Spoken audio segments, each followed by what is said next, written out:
Our topic tonight, multitudes will be saved in the Great Tribulations, o kaya salvation in the Great Tribulation. May mga maliligtas, mga kapatid at mga kaibigan.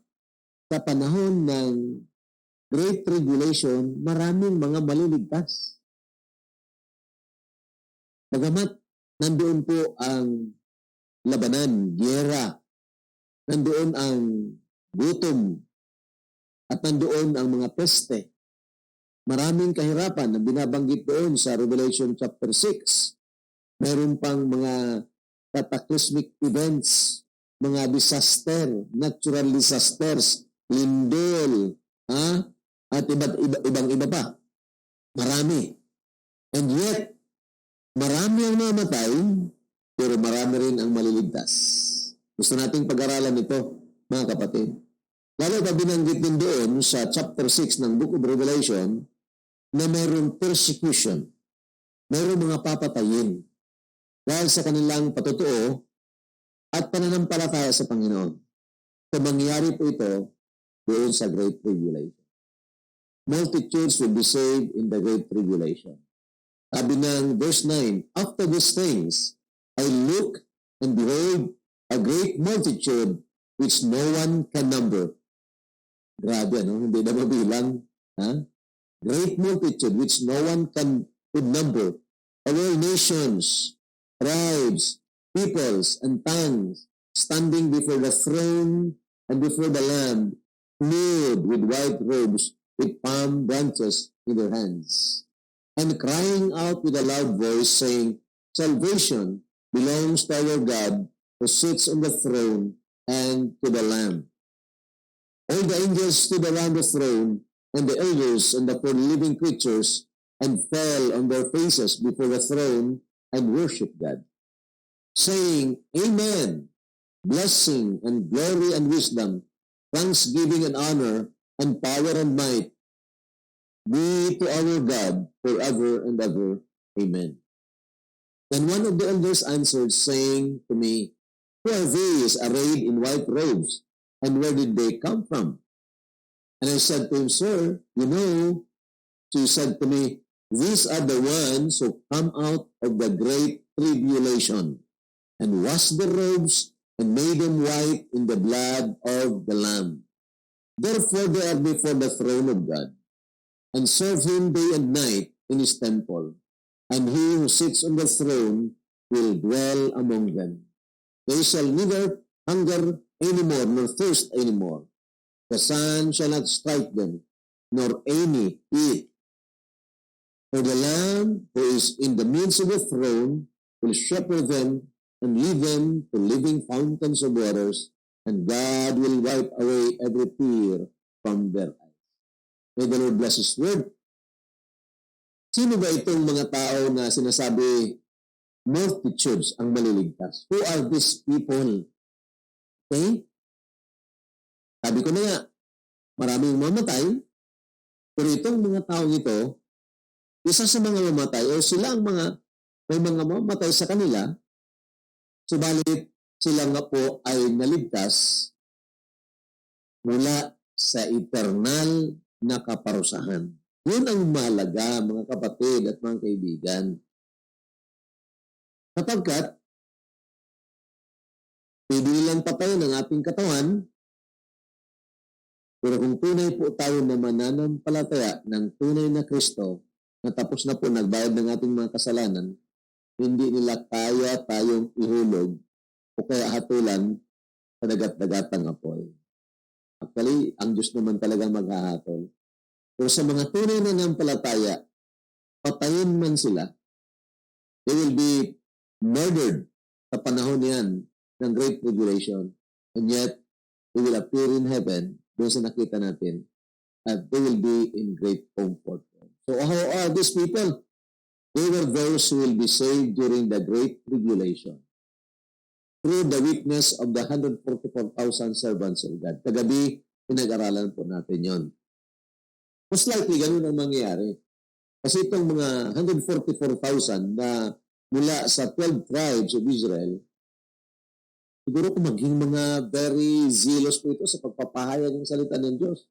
Especially na ngayon, sa kasalukuyan lang nila na-discover na ito palang Kristo na kanilang itinakwil noon ay ito pala ang tunay. So most likely, the outpouring of the Spirit of God will be upon them and they will, witness sa lahat ng mga bansa. Kung paano yan mangyayari, hindi natin alam. Hindi tayo dogmatic yan. But most likely, pakinggan po nito, most likely, it will be done through technology. Hindi naman siguro sila mag-cross country pa man, na kung saan po pupuntahan nila ang iba't ibang mga bansa at magpapahayag sila ng salita ng Diyos doon. But maybe, ang gagamitin ng Panginoon by that time, itong social media. Hindi kasi ito alisin ng Antikristo, mga kapatid at mga kaibigan. Magpapatuloy itong technology. In fact, nabasa ninyo yung Committee of 300, lahat daw ng mga bagay aalisin, ang hindi lang aalisin yung computer works. Kasi gagamitin nga nila yan. So, mga tao ito, mga kapatid, na maliligtas sa panahon ng Great Tribulation. Dahil sa pagtotoo, I believe ng 144,000 servants. Pansinin niyo ang verse 9. After these things. Ano ibig sabihin? Meaning, matapos yung pag-witness about the discussion doon sa nakalipas ng mga verses about the 12 tribes na sila po ay pinatakan muna para hindi sila hatulan. Of course, sila ay nangaligtas. Then, I believe they are become servants of God, witnessing of the salvation that they have received. So after these things, sabi ni John, I look and behold a great multitude which no one could number, of all nations, tribes, peoples, and tongues, standing before the throne and before the Lamb, clothed with white robes. Itong expression, clothed with white robes, mga kapatid, nagpapaintindi na sila nga ay mga naligtas na mga tao. Meron silang tinatawag kung sa theology pa, imputed righteousness. Yung katuwiran ng Diyos na ininagay o ibinigay sa isang taong tunay na nanampalataya. Imputed righteousness. At yun nga, sila ay nababalutan o nadadamitan ng white robe with palm branches in their hands. Then verse 13, sabi dito, then one of the elders answered, saying to me, who are these arrayed in white robes? And where did they come from?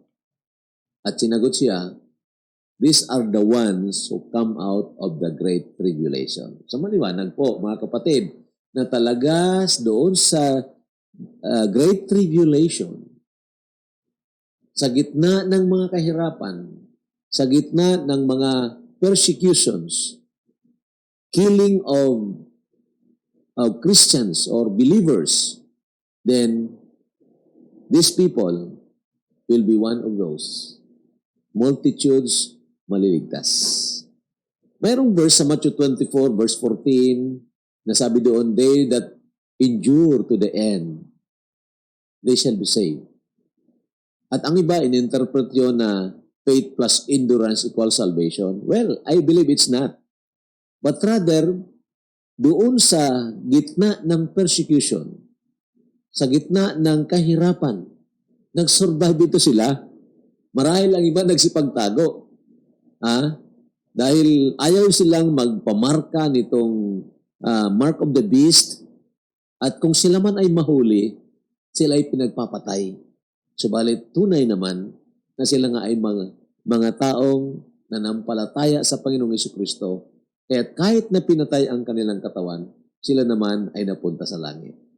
So, these are the ones who come out of the great tribulation, sabi dito. At sabi pa dito, and washed their robes and made them white in the blood of the Lamb. Now, where did they come from? Saan sila galing? They will come from all nations, tribes, peoples, and tongues. Grabe, global, mga kapatid. Ang ibig sabihin, massive ito na evangelism.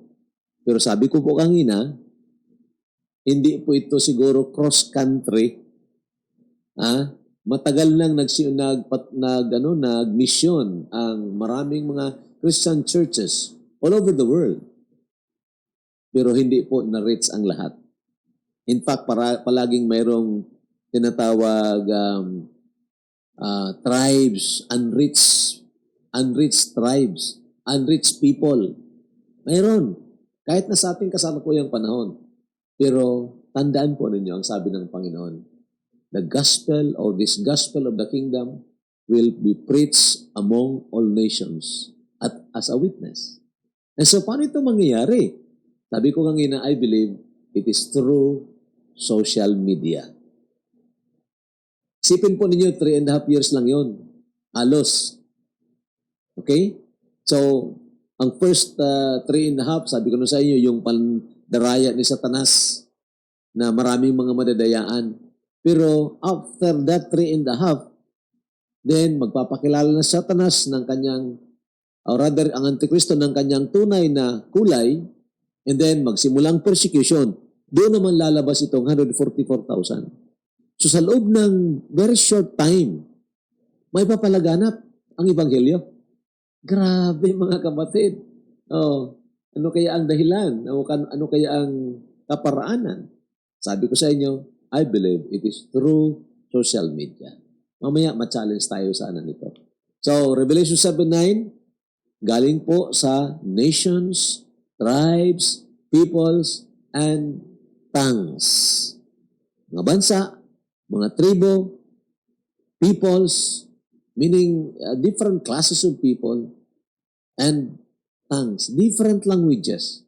So it will traverse sa lahat ng bansa, sa lahat ng lingwahe. And you know, tingnan po niyo ngayon sa social media, nagtatagalog ka, pwede mo lagyan ng subtitle. Di ba? In English. Maraming makaintindi. In fact, yan ang plano natin doon sa YouTube na pinopost po natin sa YouTube. Para madaling hanapin, pinopost natin yun, ilagay lang ninyo ang title. Okay, i-click ninyo yung link. Okay? Kasi kung hanapin nyo yung account ng inyong lingkod na Truth or Love and Truth, medyo mahirapan kayo. I'm planning to change that. Pero anyway, ang ibig ko sabihin mga kapatid, itong kaparaanan ngayon na ang lingwahe mo, ang language mo, pwedeng i-translate agad ng computer o ng Google, i-translate agad sa lingwahe na universal. Di ba? Nangyari po yan ngayon. So, itong mga bansa, mga tribo, lahat ng mga tao, when connectivity will be global. At ito ang goal naman talaga ng sanlibutan. Then I believe everyone will be given an opportunity na makarinig ng Ebanghelyo. Okay? So, how will they be saved? Paano sila maliligtas? Katulad din ba ng pagkaligtas natin? Mayroon bang ibang kaparaanan para sila ay maligtas? Wala pong iba. Iisa lang po ang kaparaanan ng Panginoon mula doon sa panahon ni Adan at si Eva hanggang sa ultimong tao na mabubuhay pa sa libutan ito. There is only one way wherein a person, a sinner like me, will be saved. It is through faith on the real Christ who died on the cross and rose again from the dead. Sa lumang tipan, sinisimbolo siya na parang mga tupa. The Lamb who takes away the sin of the world. So, they are looking forward doon sa gagawin ng Panginoon Jesucristo sa krus ng Kalbaryo, na kung saan ang inosente na mga kordero ay sinisimbolo yung panahon na darating, na dumating na nga sa ating kapanahon. Of course, dumating na. Pero sa panahon ng mga Old Testament people, they are looking forward to that event na ang isang inosente ay mamamatay para sa kasalanan ng sanlibutan. And of course, historical na po yon. So, pag ang isang tao makarinig ng Ebanghelyo at sila po ay manampalataya sa tunay na Kristo na tapos na nagbayad ng kanilang kasalanan, sila po ay ililigtas ng Panginoon. Hindi po relihiyon o organisasyon. Paulit-ulit sinasabi ko po yan. Kasi yung magnanakaw sa cross, halimbawa, itanong na lang po ninyo sa inyong sarili, naligtas ba ito sa pamamagitan ng pag-anib sa relihiyon? Napakapako niya sa cross? Hindi po. Maliwanag ang istorya doon. Siya po ay nanampalataya sa Panginoong Jesucristo. Kaya siya po ay naligtas o pinatawad. So, ganun din pong sinasabi ng Bible. Tingnan po ninyo itong verse 10. And crying out with a loud voice, saying, Salvation belongs to our God who sits on the throne and to the Lamb. Nagsasamba sila, pumupuri sila sa Panginoon. At anong sinasabi nila? Ang salvation daw belongs to our God. And that is true. Simple lang naman po yan, mga kapatid. There is only one Savior. At itong Savior na ito, yung namatay doon sa krus ng Kalbaryo, inilibing at nabuhay na maguli. Kaya nga, siya lang po ang dapat nating lapitan para tayo ay maligtas. Ako, lumapit din ako sa Panginoon after hearing the gospel. That was 1979. So, ito pong Savior. Ngayon, kung sasabihin ng relihiyon o kung sinong tao na magsabi, ako kaya kong iligtas ang aking sarili, ay di Savior ka na rin. Pero isa lang ang tagapagligtas eh. So kung lahat ng tao magsasabi, ako kaya kong iligtas ang aking sarili, basta gumawa lang ako ng mabuti, maliligtas ako, di Savior ka rin. Pero the truth is, there is only one Savior. Diba? Salvation belongs to our God. So kung sabihin mo naman, 50% ang gagawin ng Diyos para maligtas ako, ginawa na niya yon. Sa cross, 50% din ang gagawin ko para maligtas ko ang aking sarili. Hindi ko Savior ka. Pero hindi po eh. Iisa lang po ang tagapagligtas, walang ko Savior. That's why, ang pagpupuri ng mga taong ito na mga naligtas, sabi na salvation belongs to our God who sits on the throne and to the Lamb. Then verse 14, sabi dito, sabi ng mga elders doon, and washed their robes and made them white in the blood of the Lamb. Bakit sinabi niya ito? Kasi alam niya, iisa lang ang kaparaanan. Kung ang tao ay makakapasok sa langit, iisa lang ang kaparaanan, kailangang mahugasan siya ng dugo ng Panginoong Jesucristo. At paano ito nangyayari? It is by faith on Christ. Okay. Basahin po ninyo ang Romans chapter 3. Sabi doon sa Romans 3:24, being justified freely by His grace through the redemption that is in Christ Jesus. So, justified freely, pinawalang sala, libre. Hindi yan sa pamagitan ng mga induluhensya na tinuro ng relihiyon, na nagdilihensya sa atin, kundi sa pamagitan doon ng biyaya. Dahil sa katubusan, o sa pamagitan ng pagtubos ng Panginoong Jesucristo sa pamagitan ng kanyang dugo. Verse 25, whom God set forth as a propitiation by His blood. Yung word na propitiation, parang malalim na salita, pero napakasarap po ng salita na yon. Ang ibig sabihin niyan, pampalubag loob. Ang Diyos na humihingi ng kaparusahan dahil siya po ay na-offend ng ating kasalanan. He is being insulted by our sin.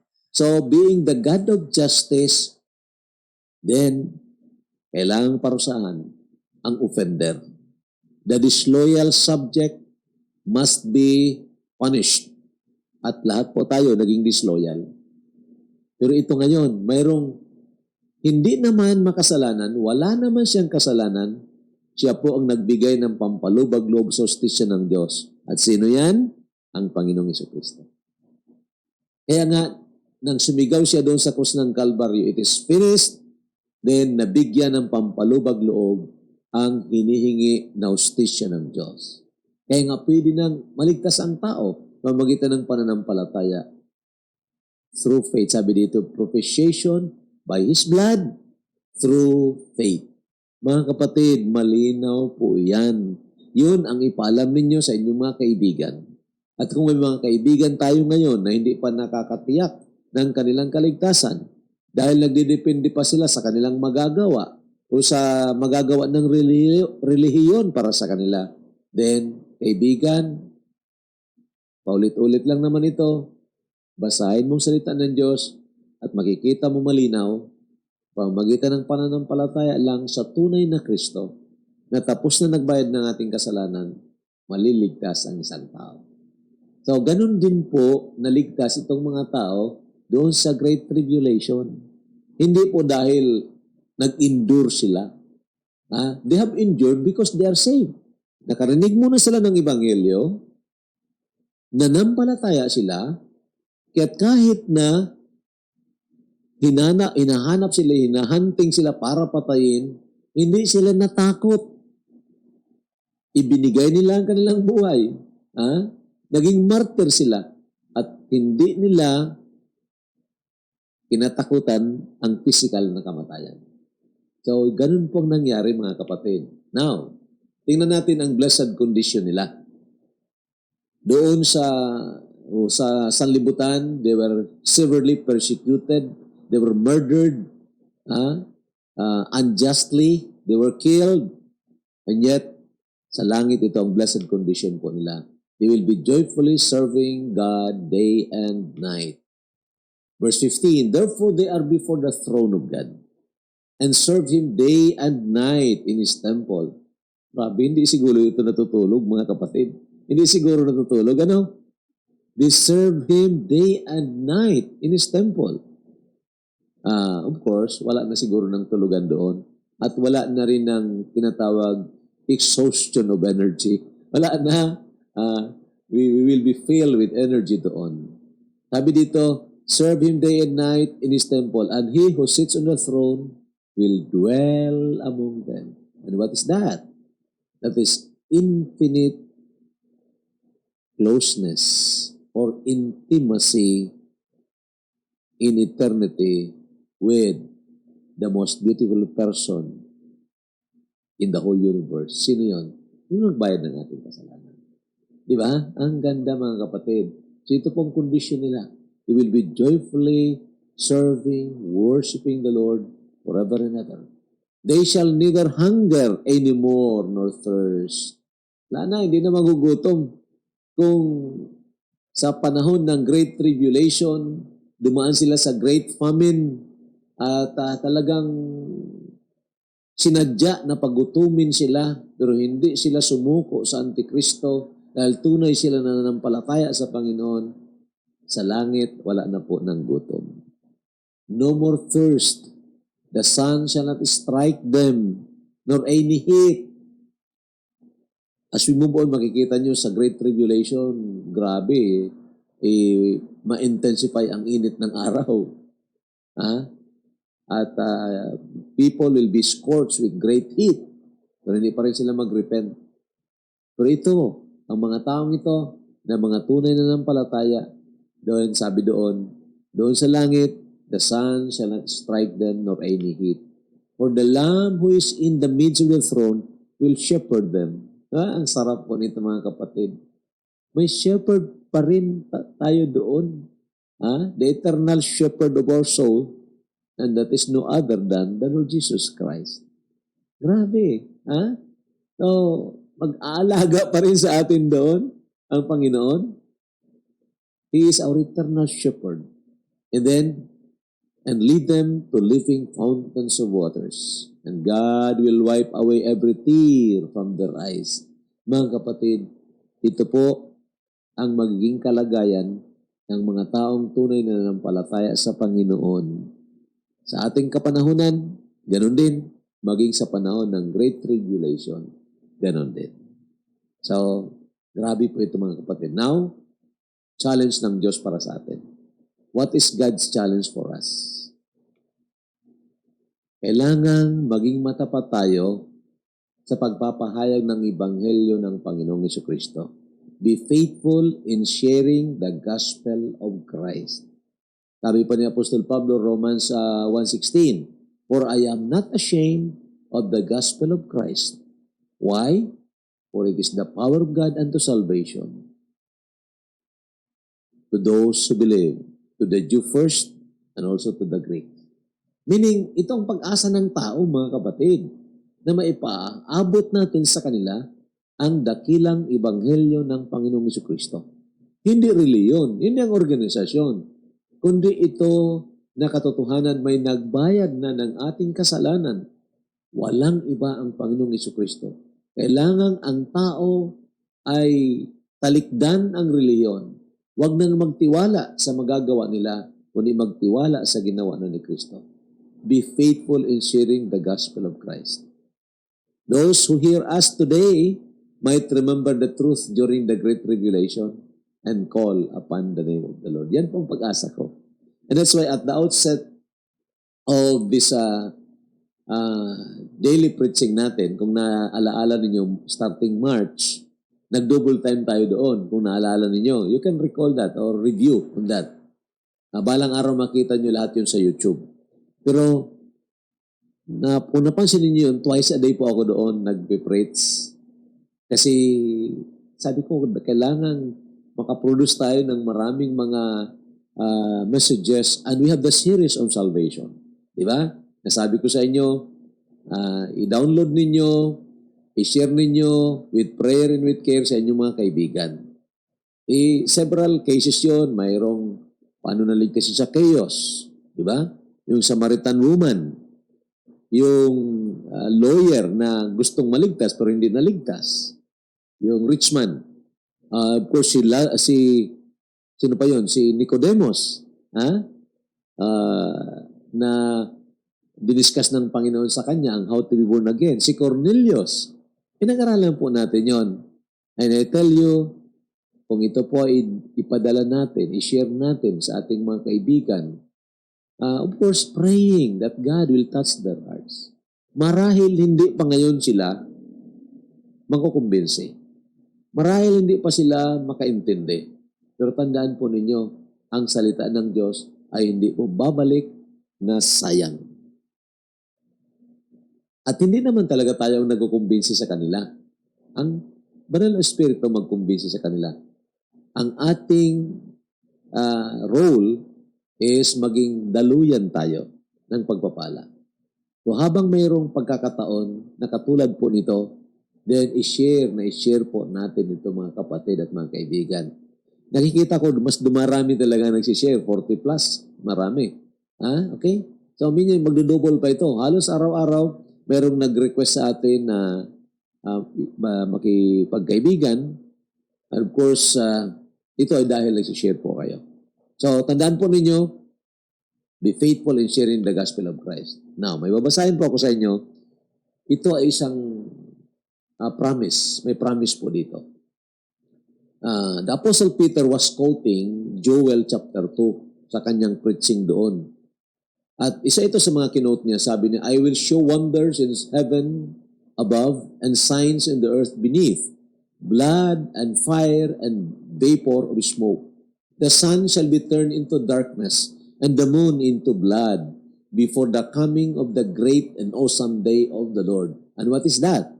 That is describing the great tribulation bago dumating ang hari ng mga hari, yung patapos na sa tribulation, darating ang Panginoon Jesucristo. Before it will happen daw, ito ang mangyari, the sun shall be turned into darkness and the moon into blood.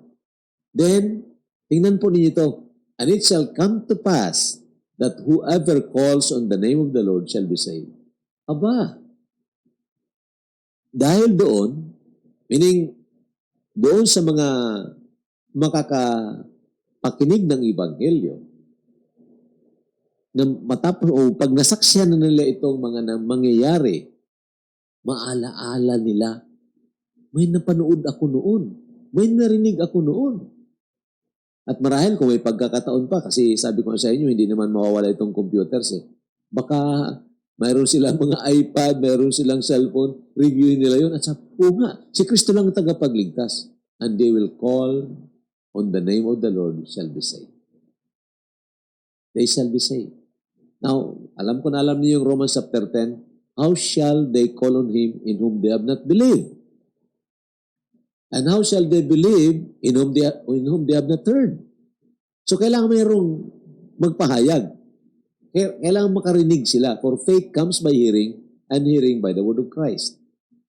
So, itong platform natin na kung saan maipapahayag natin habang mayroon pang liberty to do it, ang Ebanghelyo ng Panginoong Jesucristo, ito po ay embedded sa mga computers. Ang ibig sabihin, nandyan ito, marireview nila. Kung doon sa mga friends ninyo, pinasa ninyo sa kanila ito. So, nandoon yun sa kanila, downloaded po yun. Ngayon, who knows, as you continue praying, the Holy Spirit will remind them, buksan yon, panoorin, pag-aralan, and who knows, that will be the time that they will be saved.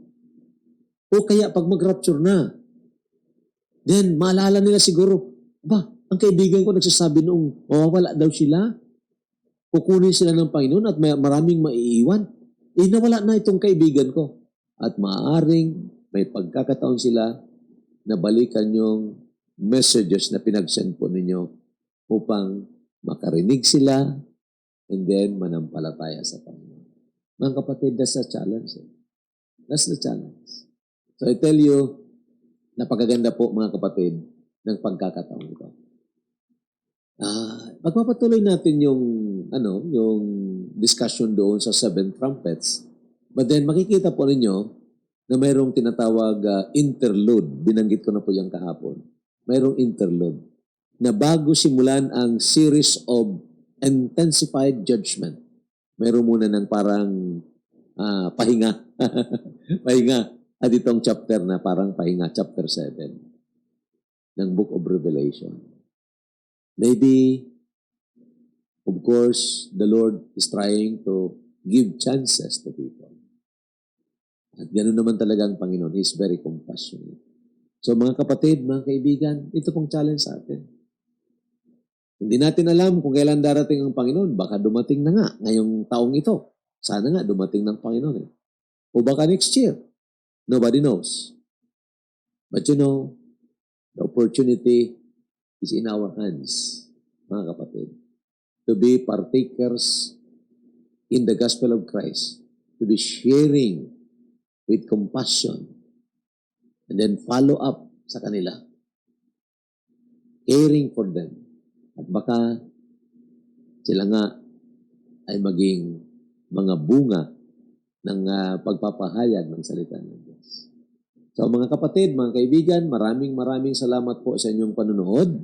Purihin ng Panginoon na hanggang ngayon September na po, nagpapatuloy tayo sa pag-aral ng salita ng Diyos. At sana, lalo pang dumami ang mga interesado, makakilala sa Panginoong Jesucristo at interesado na matutunan kung ano ang sinasabi ng salita ng Diyos. Maraming salamat po. God bless us all.